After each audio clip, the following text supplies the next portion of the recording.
Shalom, saudara-saudara yang terkasih.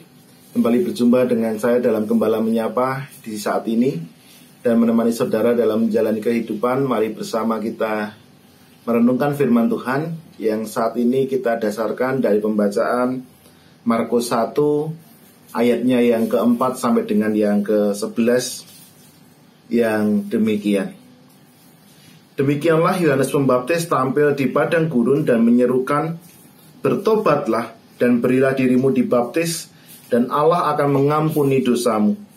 Lalu datanglah kepadanya orang-orang dari seluruh daerah Yudea dan semua penduduk Yerusalem, dan sambil mengaku dosanya mereka dibaptis di sungai Yordan. Yohanes memakai jubah bulu unta dan ikat pinggang kulit, dan makanannya belalang dan madu hutan.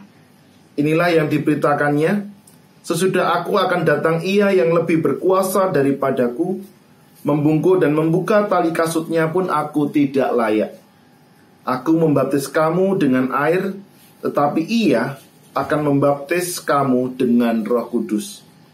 Pada waktu itu datanglah Yesus dari Nazaret di tanah Galilea, dan ia dibaptis di sungai Yordan oleh Yohanes. Pada saat ia keluar dari air, ia melihat langit terkoyak, dan roh seperti burung merpati turun ke atasnya. Lalu terdengarlah suara dari surga, "Engkaulah anakku yang kukasihi, kepadamulah aku berkenan." Demikian pembacaan firman Tuhan yang berbahagia kita yang mendengar dan melakukan dalam kehidupan sehari-hari. Haleluya. Saudara-saudara terkasih, tema kita saat ini adalah terus-menerus diperbaharui. Saudara-saudara terkasih, pernahkah kita kemudian bertanya dalam hati kita masing-masing, apa toh makna kita ini menjadi orang Kristen? Kalau kita refleksikan bersama, kita ini sudah dibaptis. Tetapi apakah ada perubahan dalam diri kita setelah kita ini dibaptis? Karena kalau kita melihat kehidupan yang kita jalani bersama-sama, kita menemukan banyak contoh di luar sana bagaimana orang yang mengaku sudah dibaptis, sudah menjadikan Yesus sebagai juru selamat pribadinya, menjadi seorang Kristen yang dewasa, tetapi realitanya kehidupannya tidak mencerminkan sebagai orang yang mengikuti Kristus. Apakah ada orang Kristen yang suka nyinyir? Banyak. Apakah ada orang Kristen yang tidak berbuat baik terhadap sesamanya? Banyak juga. Apakah ada orang Kristen yang mencuri? Ternyata banyak juga. Apakah kita menemukan orang Kristen yang melakukan korupsi? Ternyata kita menemukan ada orang-orang Kristen yang melakukan korupsi. Bahkan kalau kita membaca berita kemarin, kita menemukan ada seorang menteri yang seorang Kristen melakukan tindakan korupsi. Ini adalah contoh-contoh bagaimana seorang Kristen ternyata sikap hidupnya tidak ngristeni sama sekali. Saudara-saudara yang terkasih, kalau dipikir-pikir, kenapa toh orang Kristen bisa melakukan hal seperti itu? Ngomongnya sebagai orang Kristen, tetapi hidupnya tidak mencerminkan sebagai orang Kristen. Menurut saya hal ini seringkali terjadi karena kita terjebak dalam arogansi kita sebagai orang Kristen, yang merasa diri kita sudah selamat, yang pasti masuk surga, yang kemudian ketika kita merasa sudah dibaptis, kita ini sudah diselamatkan dan dianggap sebagai orang Kristen yang taat.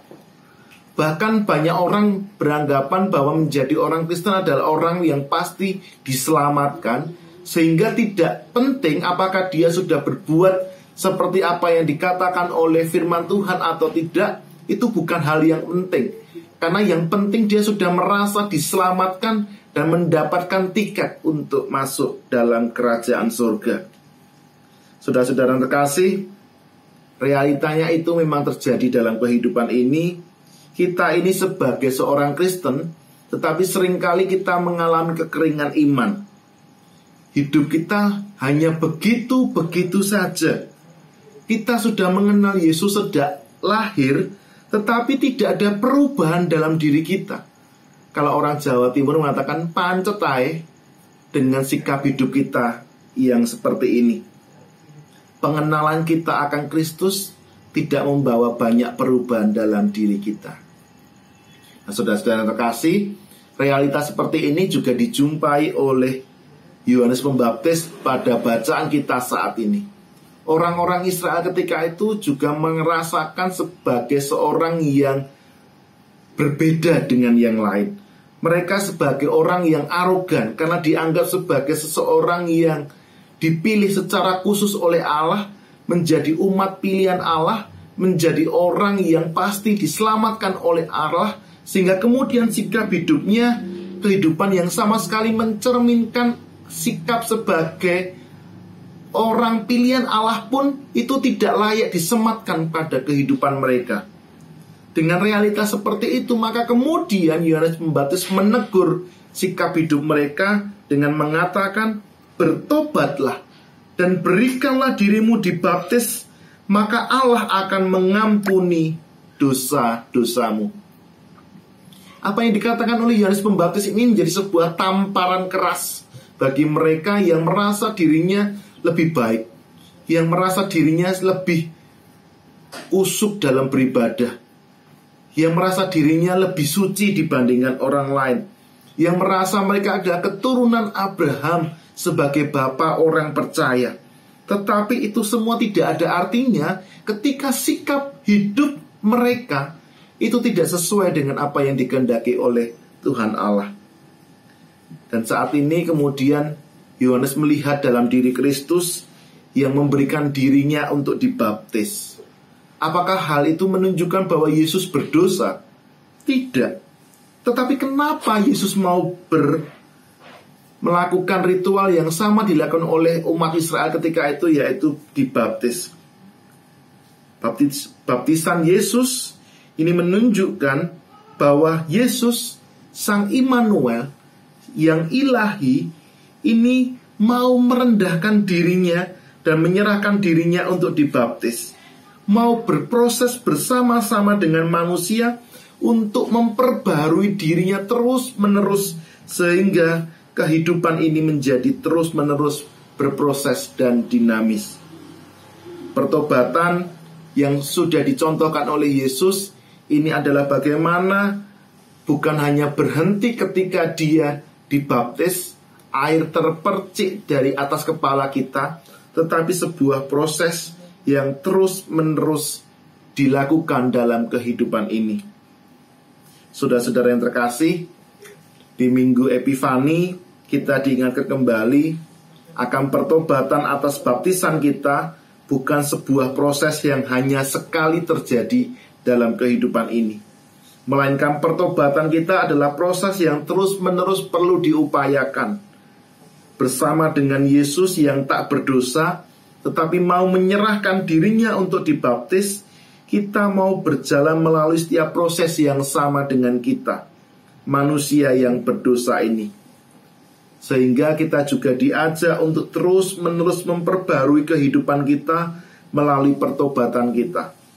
Dengan pertobatan dan pembaruan hidup yang terus-menerus kita lakukan, maka sesungguhnya kita mencerminkan hidup yang kemudian seturut dengan kehendak Allah.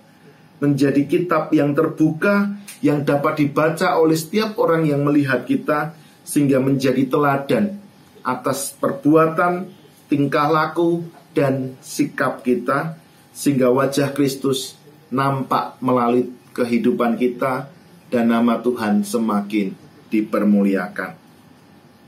Amin. Saudara-saudara yang terkasih, mari kita berdoa. Ya Tuhan, kami sadar bahwa diri kami senantiasa melakukan perbuatan yang tidak sesuai dengan kehendak Tuhan. Kami mohon Tuhan memberkati kami, supaya kami mampu berproses untuk terus-menerus memperbarui sikap, tindakan, dan pikiran kami sesuai dengan kehendak Tuhan. Pertobatan adalah sebuah proses terus-menerus yang harus kami lakukan dalam hidup kami. Meskipun kami mungkin orang-orang yang sudah dibaptis, tetapi seringkali kami juga tidak mencerminkan hidup seperti kehendak Tuhan. Maka tolong kami ya Tuhan, untuk kami terus-menerus berproses, menjadikan hidup kami menjadi seturut dengan kehendak Tuhan, dan nama Tuhan dipermuliakan melalui sikap, tindakan, dan kata-kata yang kami keluarkan. Tuhan tolong kami. Amin. Saudara-saudara kasih, kita akan mendengarkan kesaksian pujian berikut ini. Selamat menyaksikan.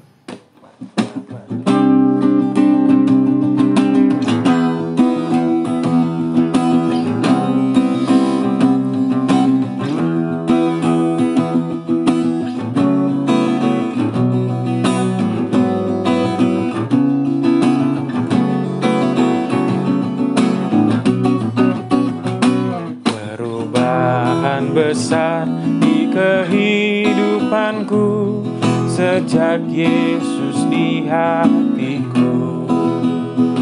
Di jiwaku bersinar terang yang cerlang sejak Yesus di hatiku. Sejak Yesus di hatiku. Sejak Yesus di hatiku. Jiwaku bergemar bagai ombak besar sejak Yesus di hatiku.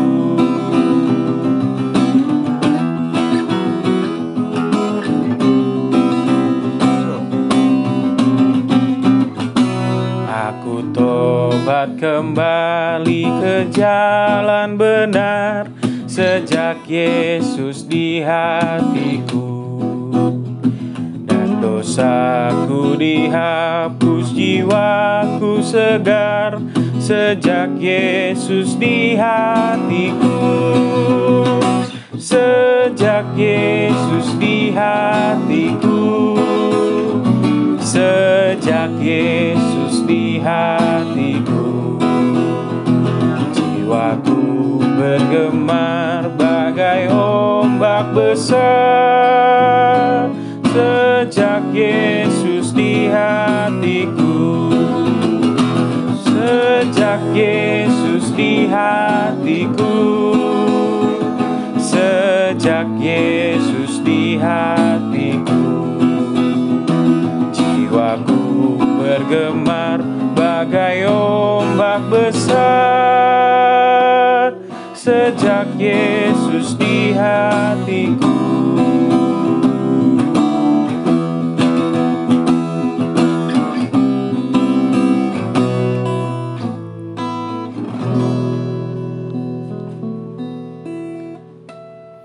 Saudara-saudara yang terkasih, demikianlah Gembala Menyapa di saat ini, dan kita akan kembali dalam Gembala Menyapa edisi berikutnya. Jangan lupa mendukung melalui doa, dan jangan lupa untuk subscribe, like, dan share video ini menjadi berkat bagi lebih banyak orang. Tuhan memberkati saudara dalam setiap aktivitas saudara masing-masing. Amin.